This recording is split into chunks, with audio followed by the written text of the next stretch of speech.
আওয়ামী লীগের সঙ্গে সমঝোতা করার ফল আজকে নিউ ইয়র্কের বিমানবন্দরের মায়ের এমন মন্তব্য করেছেন ইলিয়াস হোসেন।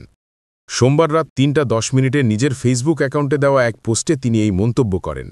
ইলিয়াস হোসেন লেখেন, আওয়ামী লীগকে আজকের পারফরম্যান্সের জন্য ধন্যবাদ। চোরেরা যেখানে সেখানেই এভাবে লাথি খাবে।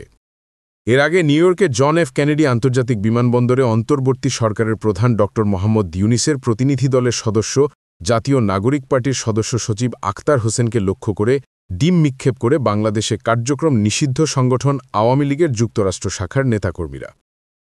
বাংলাদেশ সময় মঙ্গলবার রাত ১টার সময় যুক্তরাষ্ট্রের জন এফ কেনেডি আন্তর্জাতিক বিমানবন্দরের ৮ নম্বর টার্মিনালে এ ঘটনা ঘটে। অন্তর্বর্তী সরকারের প্রধান উপদেষ্টাসহ বাংলাদেশি প্রতিনিধি দলের নিউ ইয়র্ক আসার খবরে দুপুর থেকেই নিউ ইয়র্কের জন এফ কেনেডি আন্তর্জাতিক বিমানবন্দরে বিক্ষোভ প্রদর্শনের উদ্দেশ্যে যুক্তরাষ্ট্র আওয়ামী লীগের নেতাকর্মীরা জড়ো হন।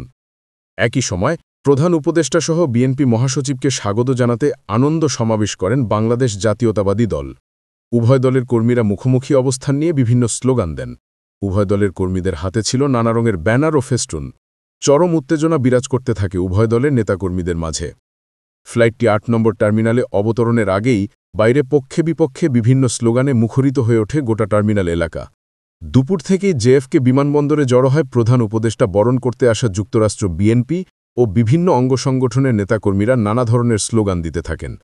টার্মিনালের আরেক পাশে যুক্তরাষ্ট্র আওয়ামী লীগ ও অঙ্গসংগঠনগুলো প্রতিরোধের লক্ষ্যে প্রতিবাদসহ বিক্ষোভ প্রদর্শন করেন।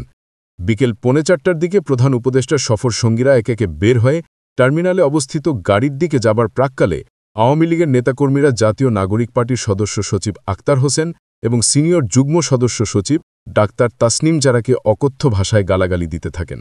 গালাগালির এক পর্যায়ে আখতার হোসেনকে লক্ষ্য করে তারা কয়েক দফা ডিম ছুঁড়ে মারেন।